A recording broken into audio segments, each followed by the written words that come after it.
All right, everybody, help me give Terry one more round of applause.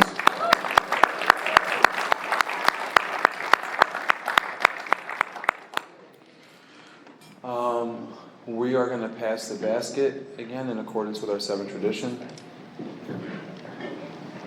Where's my basket passers? All right, well, they will at some point pass the basket in accordance with our 7 tradition. And let's just take a moment. We'll just take one more moment to get quiet. And with that moment, you guys can pray or do whatever you'd like.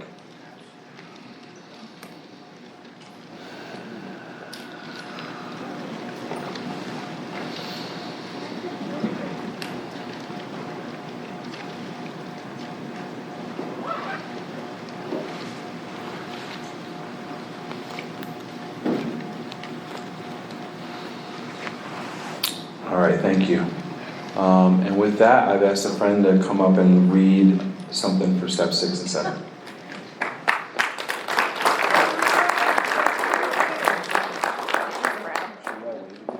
Please don't. Hi guys, I'm Adrienne. I'm an alcoholic. Step 6 and 7, excerpt from Emotional Sobriety Letter by Bill W. How to translate a right mental conviction into a right emotional result, and so into an easy, happy, and good living.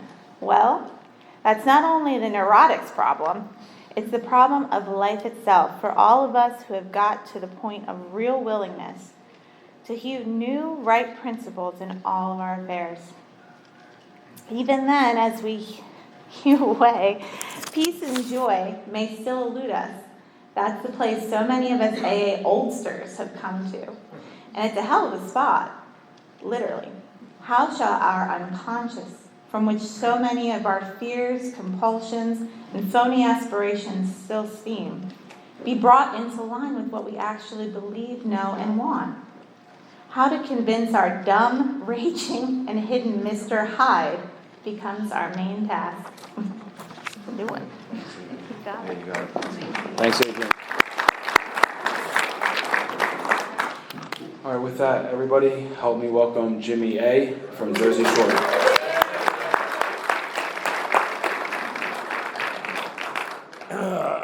Hi, everybody. Jimmy, alcoholic. Grateful to be alive and sober. And it's customary where I come from to let you know that I have a home group. It's called the Design for Living Group on the Jersey Shore. I have a sponsor by the name of Bob B. from St. Paul, Minnesota. Sponsor a lot of guys, but most importantly, I've been sober since my first meeting of Alcoholics Anonymous, and that was on March 28, 1987. So grateful for this way of life, grateful for Alcoholics Anonymous, and absolutely grateful to be here today. And thank you, Teddy, and the committee. I'd like to always give the committee a lot of a hand of just a hand, because you know, if everything looks easy today, it's only because of the hard work that this committee has put together, the making the coffee, doing the sandwiches, and all that stuff. So I just want to give the committee one more shout out. And they always leave the old guy for character defects. I don't know why. Probably because I don't have any. Right? I mean, what it used to be like when I had character defects, you know. But I'll give you. If you don't think you have character defects, just think about this. Have you judged every speaker that's been up here since last night? And if you have, you're just like me, right? Because Chelsea didn't talk about Teddy enough, in my opinion. Jackie and that psychic story, oh my God, you know? My wife, that's another story altogether. Karen, she was fine, because anyone who was sober in the 80s, we're fine, right? And Nashville with his overalls. I don't look good in overalls, but that was a great story. I loved it. And then Terry, why can't Terry just spell his name? Terry? I mean, no, but I really don't have character defects. But oh, by the way, Jackie, if on the break I read tarot cards in the parking lot, and if you have $1,000, I'll let you know about your future. Looks bleak. Do you ever think about the most important question that was ever asked of you? I know that might sound strange, but did you ever think, man, that really changed the course of my existence? Now, looking at this crowd, I know for a fact you guys got these kind of, like I know Terry, what's your name? Teddy. I know somebody has come up to you and said, what's wrong with you? Right? I know somebody has come up to you and said, what happened? I see Keith right over there. I know people come up to you. You didn't do that again, did you? Right? Now, when I was faced with those kind of questions, I would always lie. Right? But on this particular day, I was faced with a question that really stopped me in my tracks, where I only had one answer, and it had to be the truth. And I've told this story a million times. Karen knows this story. I mean, it's a railroad room apartment in northern New Jersey. And I'm getting the spiritual test. And if you don't know what a railroad room apartment is, it was apartments that were built in after World War I, outside around the New York City area and Pennsylvania, Long Island. And they were like train cars. They were long cars. And in every, there was, your family would come from Europe, and they all stayed in that one apartment. So you had your grandparents, your aunts, your uncles, your cousins. And I'm in this apartment with this guy, and he's peppering me with a few questions. And he has a dog. It's a Jack Russell. Anyone know what a Jack Russell is? It's like a newcomer on 40 cups of coffee. This dog was running the walls. I mean, and this guy asked me a question. He goes, how long can you hold your breath? How long can you be in a 12-step program and not work the 12 steps? Second question he asked me was, what did your relationship with God look like? I was honest with him, I'm a Catholic, I believe in God, but what does God have to do with any of this? He asked me what makes me alcoholic, and the best I can come up with, or the best I could stammer out of my mouth at that moment was, I drank too much. I had no idea about the physical allergy, but I had no idea about this mental obsession.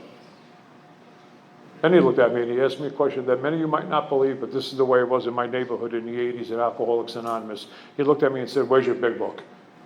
And I said to him, what's a big book? Now, I'm sure there was a big book on a literature table. I'm sure there's one like I have mine up here right now. But we weren't encouraged to read that book back in the 80s. I come from a neighborhood in northern New Jersey where, it was speaker meetings, it was discussion meetings. We had a few 12 and 12 meetings, but it was never like this, like we have today. We never had this back then. It wasn't until 1991 when Joe and Charlie came through the Northeast and they showed up in Harlem, New York, that a bunch of us went there. And we all got lit up and like a Christmas tree. And we came back and we told all the old timers what they were doing wrong. We all go through that stage a little bit, right? But then he asked me a question that wasn't even really a question, it was a consideration. He looked at me and said, Jimmy, if AA works, why do you have so many problems? Because I'm not working at AA. I've fallen under the delusion. And you'll hear this quite often, that alcoholism doesn't come in a bottle, it comes in my mind. In the fourth step, it tells us just a symptom to the problem. My real problem is this thing up here, the thinking mind, which is filled with the delusions, which is filled with distortions, which is filled with the lies that I tell myself about myself. And one of the biggest delusions that I was living in was that I think abstinence is a solution to a spiritual malady. I think just not drinking and going to meetings, I'm going to be okay. I'm not okay. I'm not okay. And I'm embarrassed to let you know, well, maybe I'm not embarrassed. Yeah, I am embarrassed. Not by my answers. I'm more embarrassed to let you know I was 5 years sober in rooms of Alcoholics Anonymous at that point. An active member of a group, doing all the things that we do in a group. Making coffee, setting up chairs, everything we do in a group I was doing. Other than those 12 little things. And I'm dying of something I don't even know I'm dying of. I'm dying of something we're not even talking about, and that's called untreated alcoholism. And I got a mind filled with all these delusions. See, I'm a tough guy. And tough guys don't ask questions. Tough guys don't talk about how they feel. Tough guys don't, share emotions. Tough guys. I had all that old John Wayneism, as we used to call it. But here I am, I'm sitting with this guy, and he's peppering me with a few questions. His name was Bill Grace. He came from St. Paul, Minnesota, where my sponsor is from today. He walked into my town with a blue book underneath his arm. He was armed with facts about himself, and he had a message of depth and weight, even though it felt threatening because we never heard this message before. To the point where even the old timers would say to us, you better stay away from that kind of guy. He's going to get you loaded. They didn't even understand what this guy, and I know that might even sound ridiculous to some of you guys, but that's just the way it was in my neighborhood back in the 80s.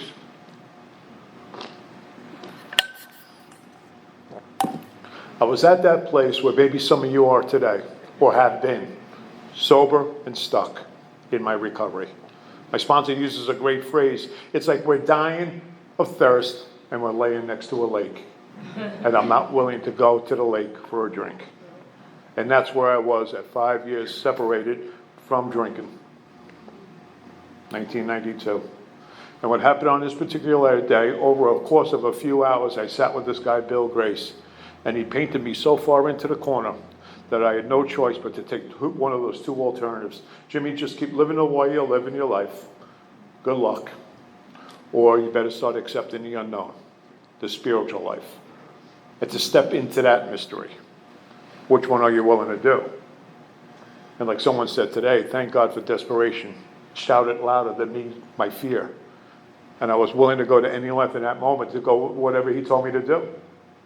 And he started to take me through this process of the big book, Alcoholics Anonymous, 5 years without a drink. And I went through that first step, like we talked about, that doctor's opinion. We live down, but a lot of you guys know this already, we live right by Silkworth's grave. Glenwood Cemetery in West Long Branch, New Jersey. There's a lot of days I'll drive by that cemetery and I'll look in that cemetery and I'll see, Teddy and another guy sitting in beach chairs, or I'll see two you girls sitting in that chair, in beach chairs. You got that blue book on your lap. I know what's going on. One drunk talking to another, basic service of Alcoholics Anonymous. That's all we can do here. I could talk to you about a lot of things, but at the end of the day, that's all we do. One drunk talking to another, sharing experience, strength, and hope, carrying the message of hope. And so, he took me into that doctor's opinion. I started to find out what I'm really up against, this physical allergy, this mental obsession. Didn't know that. But thank God for Silkworth. I don't know how many, I think somebody was here with me many years ago. I know Ron maybe was here many years ago. I spoke in Bethlehem, Pennsylvania. And they called me up. It was a little conference like this. And they said to me, hey, why don't you speak on Silkworth? And I thought you wanted me to speak on step one. They go, no, just talk about Silkworth. Now, Silkworth, we know he was a doctor that specialized in drug and alcohol addiction. He worked in Towns Hospital in New York City, worked with 45,000 drunks in Towns Hospital. He moved on to Knickerbocker Hospital in New York City and worked with another 51,000 alcoholics. He helped. And I don't mean he signed a paper. He sat, counseled, talked to them. And so I called up my friend who was an alchemist at the time. I said, hey, do you have anything else about Silkworth that we might not know as a fellowship that might be in some kind of historical book or historical sense? He goes, God, what do you need? He sent me 27 medical journals on Silkworth that Silkworth gave to universities and the medical profession. Not us. Maybe some of us were in the audience, but it wasn't intended for us. It was for these universities and for these medical societies. And I read every one of those things before I went to this conference. And every one of those things said this. Silkworth's talking about us. He said, for the alcoholic who's still sober in Alcoholics Anonymous, for that alcoholic who doesn't take the second step and start to practice these principles in all his affairs, that alcoholic, sober in Alcoholics Anonymous, still has a reservation and a lurking notion and will drink again. How important is it to come to believe in a power greater than myself? To be willing to open the mind, to be willing to have the door of the sick mind open up. Being willing to set aside, because guess what? One of the things this guy said to me on that day as I sat in that little apartment was something I thought was controversial, but was really the truth. Nowhere in our literature does it say anything about getting us to quit drinking. It says quite the opposite. You can't stop quitting. The lack of power is your dilemma. You have no mental defense against the first drink. And without a psychic change, there's very little hope for your recovery. You're screwed. What AA has been designed to do is to introduce all of us to a power greater than ourselves that'll save our lives. And the chapter We Agnostics becomes the wake-up call. And if AA doesn't provide that for everyone in this room, we're all dead men walking. And I was willing to open my mind because I had a lot of old ideas about God. We talk about delusions. One of the biggest delusions many of us walk around is spiritual disqualification. Why would God help a guy like me? I'm a pirate. I'm a crook. I'm a thief. I'm this. I'm that. I got a list from here to the back wall why God's not going to help a guy like me. Inside of me, I got that 10-year-old boy who grew up in 1960 Catholicism that God should be feared. God, I'm going to hell for everything I ever did. So why would God help a guy like me? And that's where I was stuck. But thank God for sponsorship. Thank God for a man who was a little bit further down the road who said all you need to do is just be open-minded, that there's a power greater than yourself. And yeah, we're faced with that question. Either God is or he isn't. What's your choice to be? Be careful. Be careful. The ego wants to answer that one. God's everything, right? Why do I live in so much fear? Why do I live in a bedevilments? Why does this thing have my lunch every day? So maybe, just maybe, I'm not trusting in this power, even though I believe in this power. Maybe, just maybe, I'm not turning my will and my life over to the care of God. And I'm still self-directed, because that's the blind spot that I sat in, maybe you're sitting in right now. And the biggest blind spot I think I have is that I'm agnostic. Yeah, God, here's the drink problem. But I still think I can control and manage the rest of my life.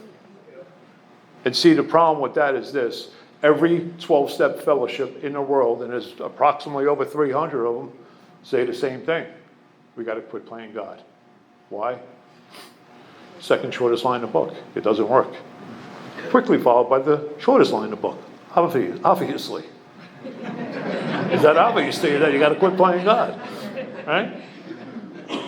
I sat with this guy, Bill Grace, and we talked about that.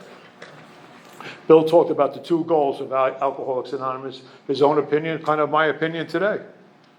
Two goals. First one, the obvious one. Don't pick up the first one, right? But the second goal is the goal we all want to attain, and that's to step into the sunlight of the Spirit. To have a spiritual experience, a spiritual awakening, a transformation. To be internally changed in the way I see things in life, right? And the process of that is to go through these 12 steps. The process of that is to walk in, as Karen, I think Karen or someone else said it this morning, to walk into the darkness of my light, I got to get into the light. And see, the way I visualize that, and the way he visualized that for me was, Jimmy, like, just to say, hey, everyone, you want to be free? You want to be placed in a position of neutrality, safe and protected? You want to be in a place where you experience what Bill Wilson would call the ultimate place? Utopia? Walk through that door. And there's the sunlight right there. That sounds simple, right? But if we take every chair in this building and put it against the door, what we would have to do is take actions to get those chairs out of the way in order to walk out that door. And that's all we're asked to do here. And that's what the other speakers are talking about. Taking actions that maybe I don't believe in, taking actions that maybe I'm afraid of, but willing to take actions because I know that alcoholism got me in its grip. And without a willingness and without a desperation, I'm going to stall out. I'm going to stall out. I love the chapter, well, not the chapter, well, it is chapter 5. 1 million meetings opened up today with How It Works. How many of us, when How It Works is read in a meeting, we get on our phone, we talk to each other, we might even close our eyes and take a little 2-minute nap, right? And it's nothing wrong with that, it's just that we get conditioned to hear that so much. So we kind of phase out. But that is probably one of the most powerful pieces of literature that we have written anywhere in AA. Some of us have grave, and I'm not a quoter, some of us have grave emotional, mental disorders, but we do recover if we have the capacity to be honest. The golden rule of recovery, honesty. 3 times Bill talks about that. And I remember sitting with Bill, he asked me a very important question. Do I have the capacity to be honest? Well, I could be honest, once in a while. But most of the time, being self-directed, being self-propulsion, being self-will run riot, I'm always being dishonest. And whether it's an out-and-out lie, whether it's omission, commission, half-truths, manipulation, whatever you want to call it, I'm not really an honest guy. Half measures avail us nothing. Honest half the time doesn't make you an honest man. So do I have the capacity? What's capacity mean, he asked me. I had no idea, I'm a dummy. I'm not that bright. Matter of fact, if I was standing on the corner right now outside with Keith, and some of you guys are leaving here, and you said to me and Keith, hey, there's a dead bird, me and him would look up. I mean, we're not too bright, right?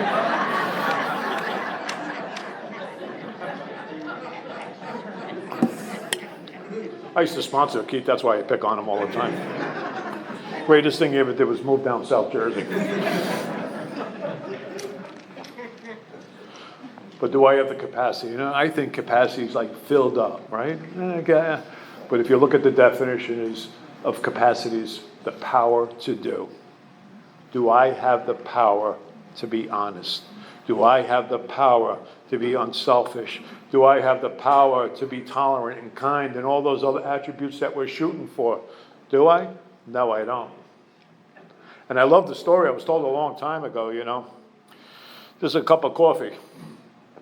Maybe I shouldn't put the logo in front. Well, maybe I'm trying to sell a few tickets. You can see that. My bad. We don't promote anything in Alcoholics Anonymous, I think. I got a full cup of coffee right there. I'm going to leave it there till next year. The March Through the Steps 2027, when all you guys are back for next year's event. I'm going to leave that coffee here. What do you think that coffee is going to look like in a year just sitting in there? Stinky, moldy, dirty, I don't know, whatever adjectives you want to use. Not that good, right? We're not going to drink it, right? But you see, I could take this cup of coffee right now. I can go into that bathroom over there. I could then take the lid off. I could dump it all. I could wash the cup out. And this coffee cup has the capacity to be refilled. It's the same thing with our lives. We walk in here, we're stinky, we're moldy, we're sick, we're untreated. A lot of adjectives. But everyone in this room has the capacity to be emptied out through this process and to be refilled with God's love. To be refilled with a spiritual experience, a spiritual awakening, psychic change, personality change, whatever language you want to use. See, I didn't have that design for living growing up. I didn't know any of this stuff until I landed in the rooms of Alcoholics Anonymous. I always like to say that I was born perfect and I was quickly handed over to these two character defects called mom and dad. You know? And I grow up, I just turned 68 years old, you know, and I grew up in a neighborhood. I grew up in a very tough neighborhood in Jersey City, northern New Jersey, on the Hudson River right across from New York City. And I grew up in the 60s, you know, I was born in 58, but I was mostly 60s, you know, and it's a tough neighborhood. Everyone's a cop, everyone's a fireman, everyone's a union worker, truck driver, a criminal. Everyone's tough. You never saw a guy go to work with a jacket and tie on in my neighborhood. It wasn't like that. I come from a time when, you know, all the dads worked, all the moms stayed home. The only requirement for membership in a neighborhood was 5 or more kids. Big neighborhoods, big families, big everything, right? Always an event going on. Barbecues, christenings, birthday parties, you name it, and what was at every event was King Alcohol. And we hear this term all the time, or this saying all the time. I think Clancy made it known, but you know, it's disease of perception that I suffer from. The way I would look at life, the way I would look at alcohol, the way I would look at drinking, right? I equate drinking to fun. See my old man and his buddies drinking, my mom and her friends drinking, the neighbors all having a good time. I look at you guys at one time, the ease and comfort that came at once by taking a few drinks. Not many of us just went right down the tubes on day one, but many of us do. There was fun in that. I couldn't wait to do that, right? And I'm growing up in this house, and I got this guy called Dad. He's cunning, he's baffling, and he's powerful. My old man's a tough guy. My old man's a World War II vet. You know, that generation. Not to throw that generation under the bus, but, you know, he's like, he would have been about 100 years old today. Great provider, but never shared an emotion, never talked about anything. Hard work, hard work, hard work. Real men, right? Don't cry, don't share an emotion, don't show weakness, all that stuff. And that's what I was raised with. But every night at 5 o'clock, like clockwork, my mom would make these two pitchers, one called martinis and one called Manhattans. And what would happen is my mom would take that first, my dad would come in and take that first drink. And all of a sudden he became a different person, like many of us in this room. Became a guy that wanted to have a catch in the backyard. He became a guy that had a joke here and there. Became a guy that maybe talked about his day. Don't let me fool you. There were those days in my home where my dad would come in and he would take that first drink, and all of a sudden, plates would be going across the kitchen. Kitchen chairs would be flying across the kitchen. If you grabbed one of us young kids, we'd be flying across the kitchen. So a lot of nights in my house, about 5:01, 5:02, me and my 2 brothers and 2 sisters would be under the covers waiting for the tornado to roar through the house. And when everything seemed to settle down, we'd walk into that kitchen, we'd walk into that living room. Hey, Mom, ain't it grand? The wind stopped blowing. And we never talked about what just occurred in my home. None of that makes me alcoholic. Might add to that. But I'm a kid that grows up with a tremendous amount of fear. Fear of big men, fear of violence, fear of loud noises, fear, the evil and corroding thread. Barry just talked about that.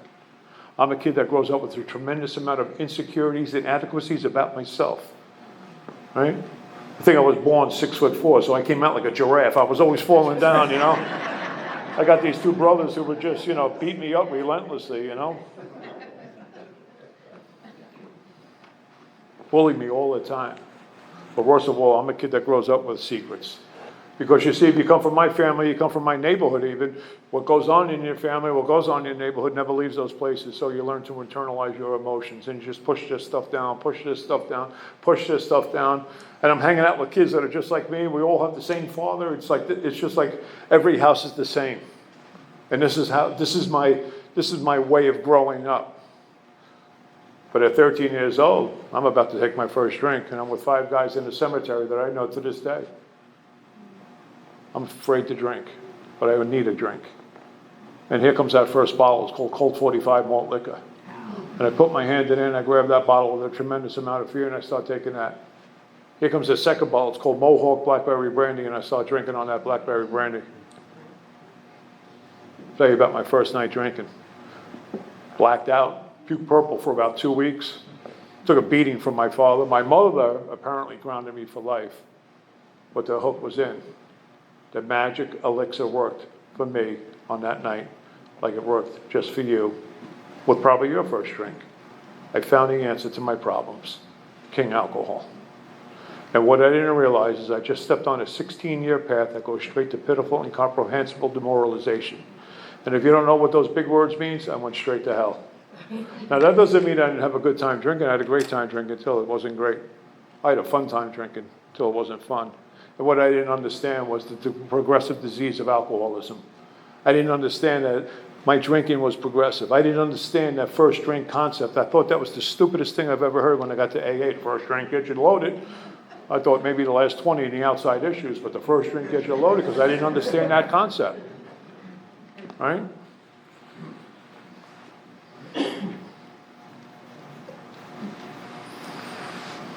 I'm not going into a drunkenhog, but what eventually happened to me, like Mary Beth shared, I was totally convinced that there was something out there that was going to fix this thing in here. A shiny object. Money, cars, women, drugs, alcohol. I was convinced there was something in there in the external world that was going to fix my internal problem. And that was the chase. I became a little thief, I became a little crook, I got locked up a lot. Not only was my drinking progressive, my behaviors were progressive. And I was getting in a lot of trouble from a young age, always getting locked up. My old man, my mother, she would always bail me out, take care of me, blah, blah, blah. But I was convinced. And I saw a lot of guys start to get married in my neighborhood, friends of mine. They didn't have what we suffer from. And they were able to get jobs on Wall Street. They were able to get her. They were able to start a life and have a family and buy that house and a white picket fence. And, I'm 25, 26, 27 years old, and I'm stuck to the bar stool trying to figure it out. Anyone else trying to figure out your life while drinking?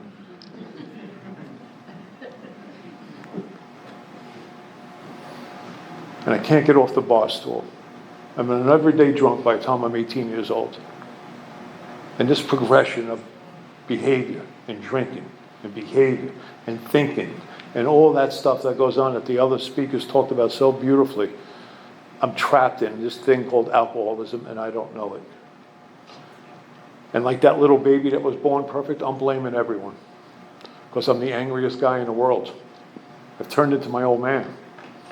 I am filled with rage, I am filled with anger, I'm filled with fear, I'm filled with all these character defects that I think somehow, I walk into a meeting of Alcoholics Anonymous one day and there's some sort of tooth fairy that's up there that's just going to wave a wand over me and I'm going to be okay, but I'm not okay.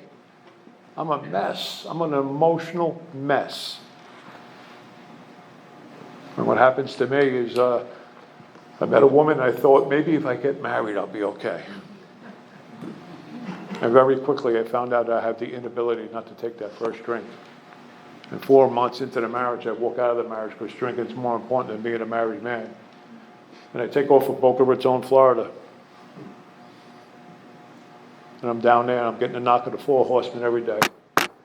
You all know that knock. Of terror, frustration, bewilderment, despair. I'm restless, I'm irritable, I'm discontent. Bill gives us 1,000,001 adjectives to the state of our minds, a state of our souls. I come into Alcoholics Anonymous, eventually I hear the old timers say things like this, that alcoholism is nothing more than a soul sickness caused by a separation from God and a disconnect from each other. I am disconnected from reality and you and God, thinking I can handle my life on my will. That's the delusion, that I have that sort of power. And here I am, I'm down there, and I come back to Jersey, and I have nothing to do, and I don't know where to go. And so I decide to stay on the street for a day or two, and I wound up being homeless for the next 19 months of my life in northern New Jersey and lower Manhattan, New York City, doing what we like to call the aimless walk.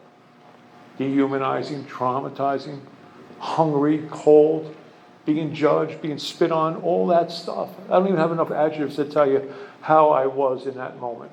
And I can't stop drinking, and I don't have a drinking problem because it's your fault. It's your fault, it's her fault, it's everyone's fault. I don't know how to take stock, honestly. I don't know how to do that inventory that Terry talked about because I can't look at me. But thank God I sat with this guy, Bill Grace. And he got me to that place of desperation where I knew I had to take that spiritual path. See, the acceptance of our brokenness is the beginning of a spiritual way of living. I didn't know that. Until we admit complete defeat. And here I am, 5 years sober.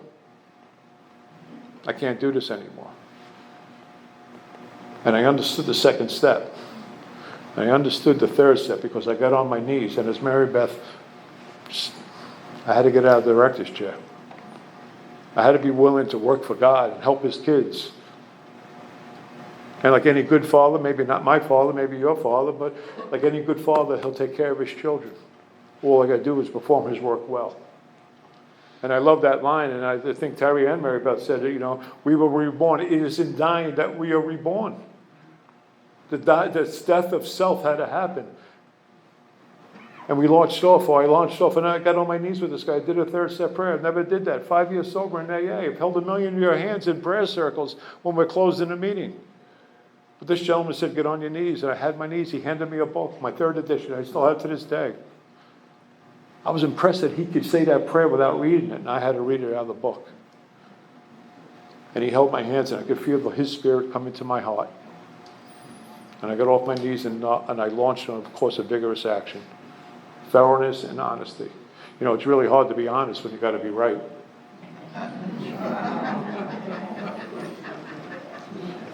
Are you willing to look at this from another angle? Am I willing to look at my life from an angle where I'm not right? Because I've always blamed. It's always your fault. But I got down to the common manifestations. He told me I had to get into the darkness. I've read this piece of paper.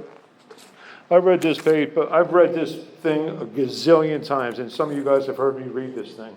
But for me, it's the most powerful thing that Bill wrote in Daily Reflections, right? We all have our favorite line, our favorite paragraph, our favorite chapter, but for me, this resonates so deep into my heart. If you go to May 1st and read the second paragraph in Daily Reflections, it says this: it's the side of myself that I refuse to look at that rules me. I must be willing to look at the dark side in order to heal my mind and my heart, because that's the road to freedom. I must walk into the darkness to find the light, and walk into fear to find peace. The way the old times used to say that is, AA is like a big bonfire. A lot of us are walking around the fire, but eventually the fire is going to burn out. If you really want to change, if you really want an experience with God, if you really want a life here in Alcoholics Anonymous, you got to walk through that fire and get your ass burnt and feel the uncomfortability of change. What an order. I can't go through with it. One thing I can't do for anyone here, you can't do for me, and none of you can do for each other, is put willingness in your heart. That's an inside job, like Mary Beth stated. And what makes us willing? Well, our good friend Ralph likes to say a good whooped ass. Circumstances, being sick and tired of being sick and tired. I'm 5 years sober. I'm sick and tired of Jimmy. And I was willing to get down to causes and conditions of the things that were blocking me. I have no idea about character defects. I have no idea. I'm just operating on like this, what's that old saying? Aim, shoot, fire. Or like fire, aim, shoot, like whatever the opposite of that is. Like, I fire first before I even aim, right? That's Jimmy, self-propulsion, self-propulsion. I saw that in the third step. How I put conditions on every relationship. If you do this for me, I'll be okay. What a delusion. Unreal expectations. If you do this, I'll be okay, right? I don't know any of this stuff until I sit with a guy. Thank God for good sponsorship. But I get down to this inventory and I start getting down to the common manifestations of living a life on self-will because I'm driven by hundreds of forms of self. And I look at all the anger and all the fear, all the sexual harms, the relationship harms. But my sponsor knew I was a little bit more sicker than that. There was a lot more other harms. There was a lot of emotional harms. There was a lot of physical harms. I was a violent person. There was a lot of financial harms. I was a thief. And I had to get it all on paper and I had to share that stuff with him. And the greatest day of my life, other than my two children being born, who are now 36 and 33, was my original fifth step. Because for the first time in my life, I let another man in on Jimmy. I gave him my life, that man. I trusted that guy. And when I took that hour, like it suggests on the bottom of 75, and I read those first 5, he told me to go, I didn't go home and put the book on the shelf. God forbid. You know, sometimes you get hit with that. Oh, you didn't do that? You didn't do it right then. God forbid. I went to a place called Liberty State Park that they were just building in Jersey City overlooking Manhattan. It's the state park. And at that time, they had these piers that were sticking out. So I went and I sat on the end of one of these piers.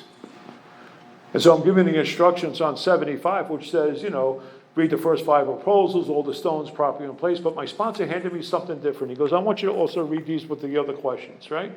Now, this might be a little long, but, considerations to go along. Because why this was so important? Because he knows my middle name was loopholes. I'm always looking for a loophole to get out of this stuff, right? But step 1, do I believe I'm powerless over alcohol? My life's unmanageable. Do I believe I have no power, choice, or control before the first drink in my mind and after the first drink in my body? Do I believe I cannot manage my own life? Do I believe my mind will take me back to a drink? Do I believe I have a mind that will take me back to which is killing me through sprees, unmanageability, self-will run riot, etc.? Do I believe that my body is as quite as abnormal as my mind and my body will experience the phenomena of craving once I take that first drink? Do I believe I will experience strange mental blank spots without a spiritual experience? Step 2, am I still willing to accept spiritual help? And if not, no, I experienced the bitter end.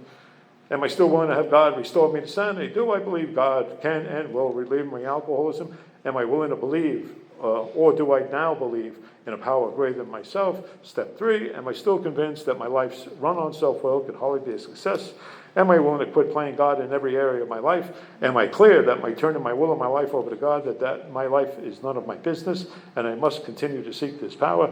And step 4, have I been thorough in all areas, or have I tried to sneak something through the archway, cheat, or go undetected? Do I think I can get through that spiritual archway that we're trying to build with that keystone that Mary Beth talked about, thinking that I can stay sober with the secret in my back pocket?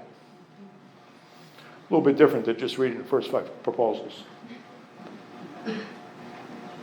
And everything I looked up to in that moment was pretty negative in my life. Then the magic happened. I turned the page. And now it's about trusting God. If we get answer to our satisfaction, we are now at step 6. Not my sponsor's satisfaction, not my home group satisfaction, not my wife's satisfaction, my satisfaction.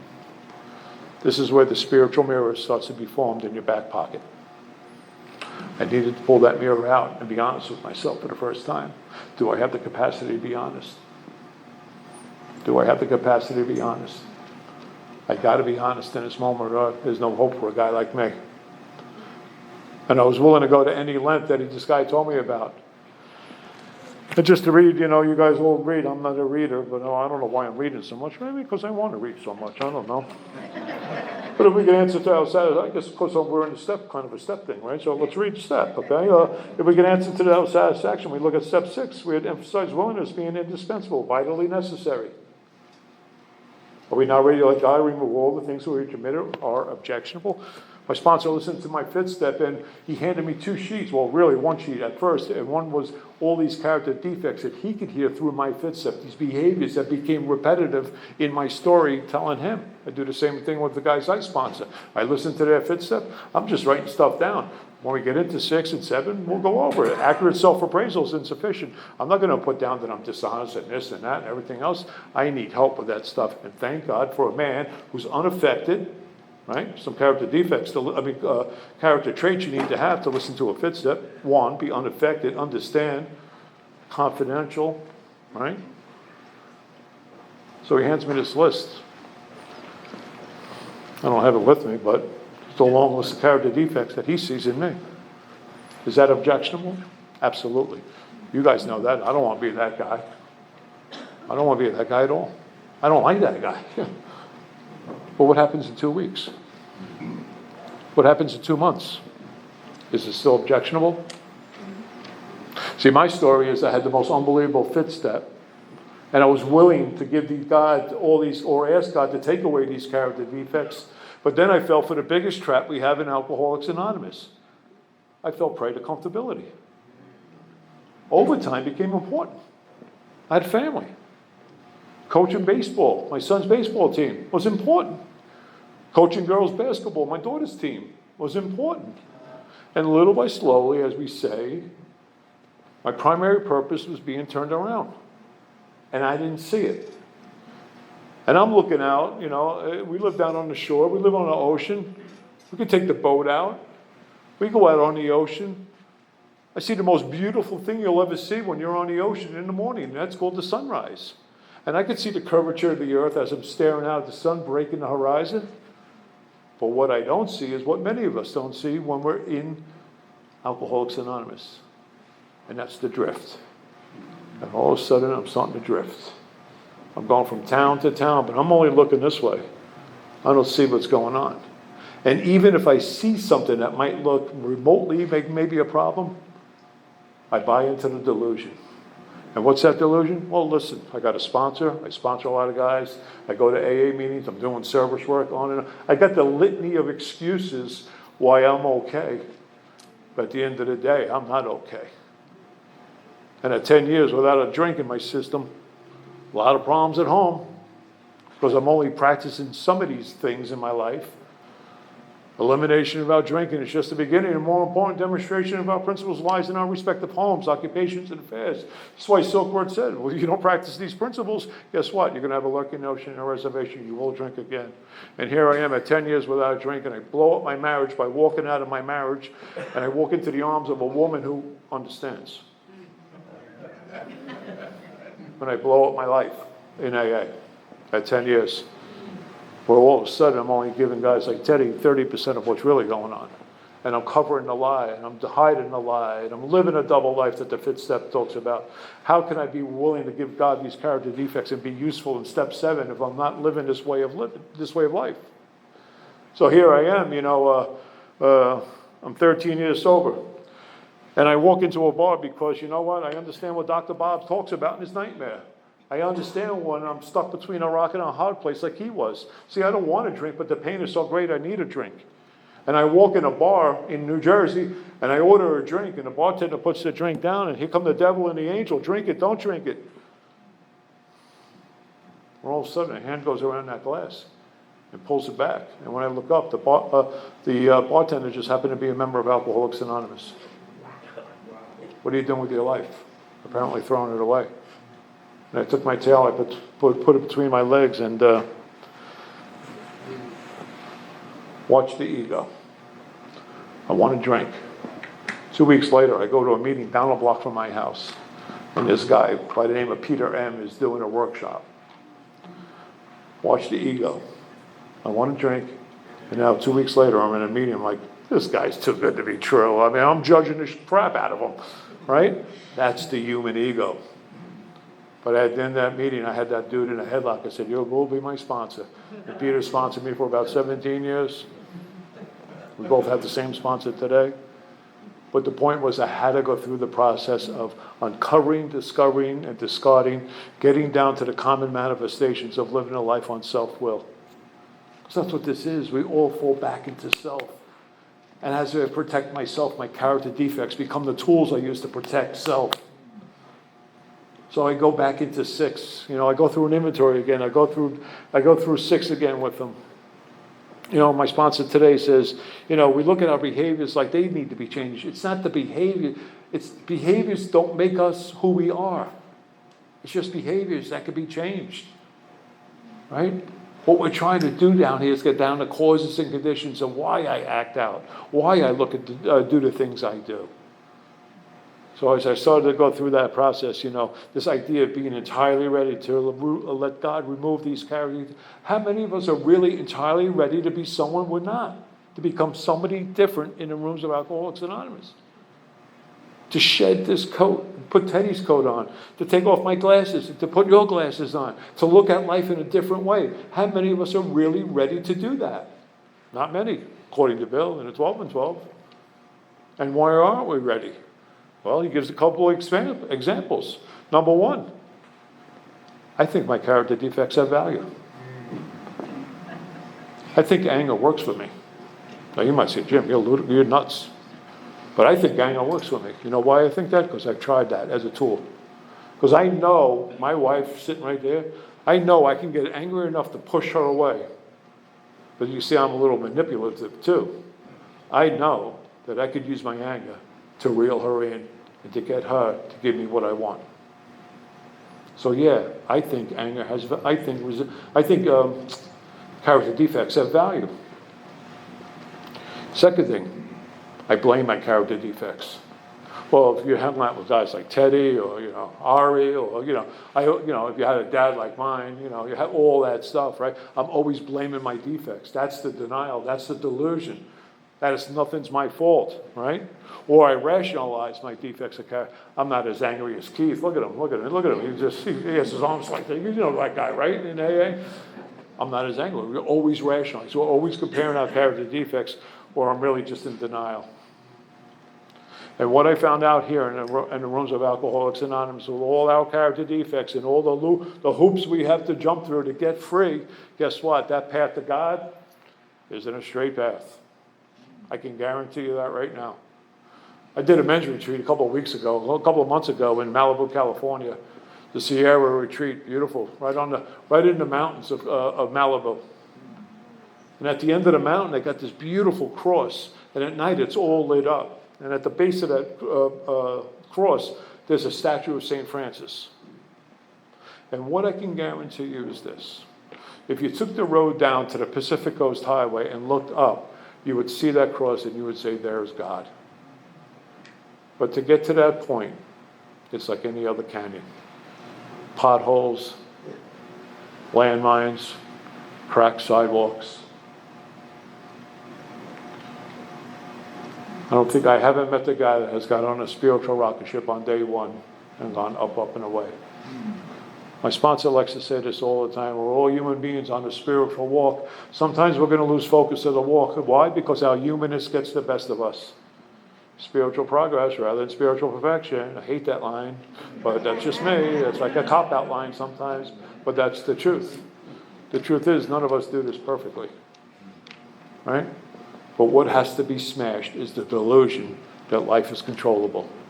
Because none of us can control life. And when we think we do, we got to quit playing God. Why? It doesn't work.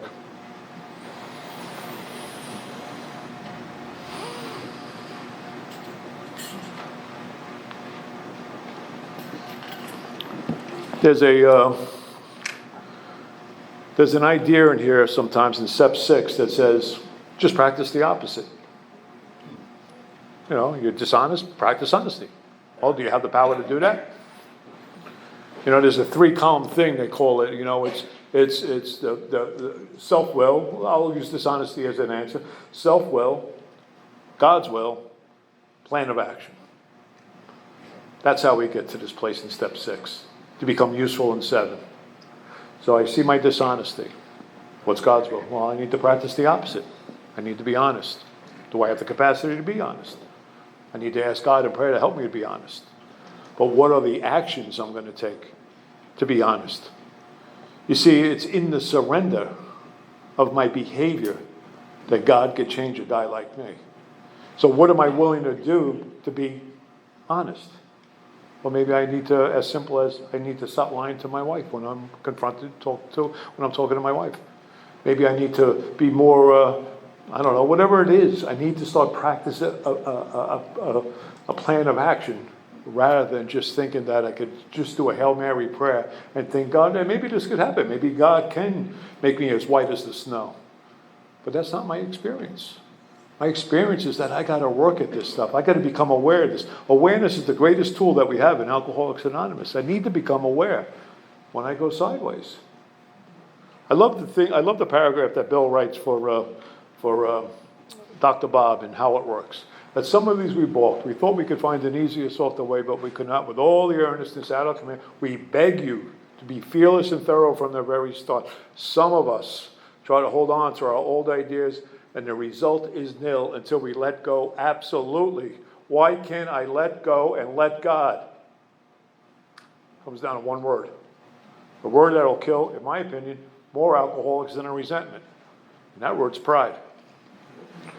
See, pride is the essence of my self-centeredness. Pride is the thing that leads to procession of all character defects. But pride will always step into its rightful place when I'm in spiritual stagnation. And that goes right back to my agnosticism. Here, God, here's the drink problem. I'm going to handle the rest of my life. And as a result of that, I slide backwards through the steps. And the problem with that is, I don't even see that's going on until I'm confronted or until I become willing to do some inventory on myself. I mean, this is why 10 and 11 becomes such a vital piece of this process, because if I want to stay in the sunlight of the Spirit, guess what? 10, 11, and 12 are the disciplines that I need in order to stay out there. So I got to look at Jimmy, not in a self-absorbing way, not in a self-loathing way, not in a self-condemnation, I'm a piece of crap way, but what are the things that are blocking me from staying out in the light? And that's really a 24-hour job. Not a lifetime job, a 24-hour job. So every day I get the opportunity to pause. And it's in the pausing that we match calamity with serenity. It's in the pausing that's where I'm going to find God. It's in the pausing that, my life can change. When I don't pause, Jimmy the rocket ship running through life. And as a result of that, my character defects are all over the place. Sandy Beach used to say, this is where we dial in. How much spiritual happiness do you really want? Are you sick and tired of sitting in this room right now, of being sick and tired?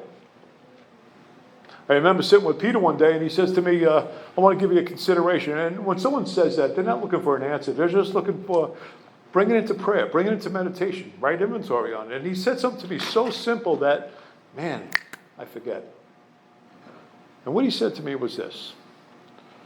Do you look at the people in your life, the situations in your life, and the circumstances of your life through the lens of a character defect or through the eyes of God? I'll say that slowly. Changed my life.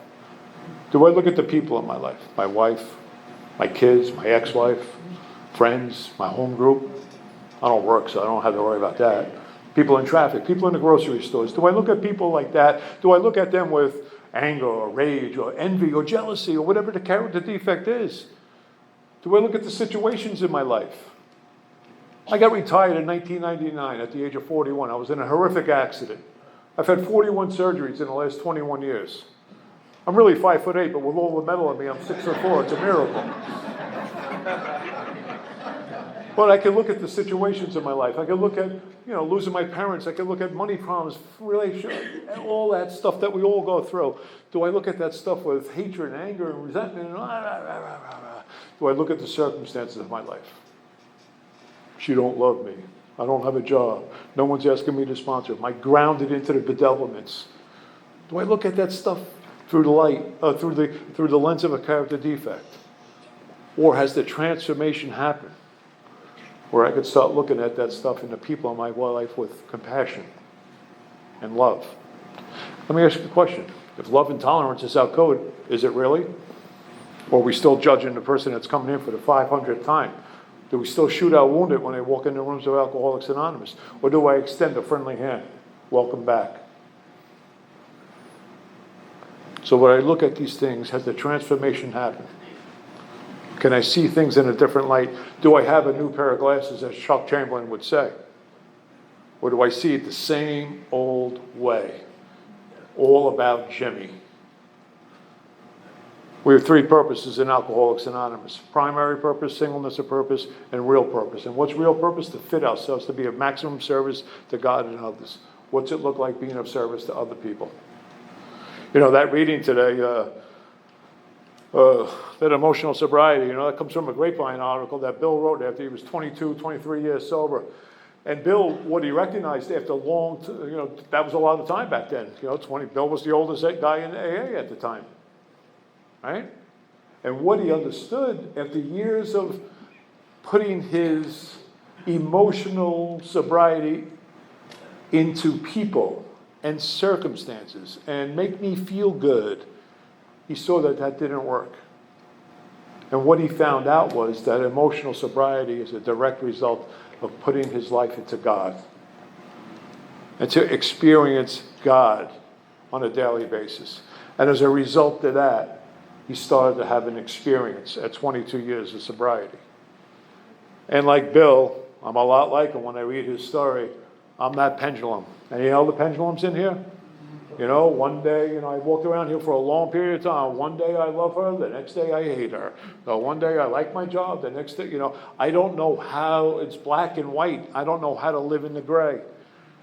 And what the process of the 12 steps, what all our great speakers talked about, and all the great speakers that are coming up after me are going to talk about that one thing that we're all aiming for, is to get that pendulum to stop swinging so broadly and to get to a place, and there'll always be wiggle room because that's called life, to get to that place where Bill Wilson talked it. We get right size.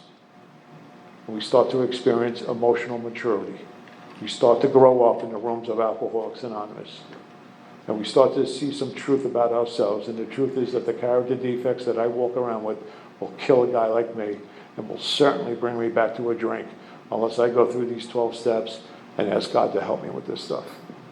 And that's what I started to find out for me. They use a big word in the 7 steps, humility. I didn't know like I said, I'm not too bright. I don't know what humility means, But I'll never forget walking past a literature table one day, and I'm walking by, and there was a bunch of grapevines out there, maybe back there in the back table over there. And on the header of the cover of the grapevine, it said humility. And I'll remember picking that up, and when I skimmed through it, I saw the perfect definition, Bill's perfect definition for humility. At all times and all places to seek and do the will of God. How you doing with that, Jimmy? Are you really practicing these principles on all your affairs? Are you really there for your fellow man? And again, we all make mistakes. We all screw up. But am I willing to give?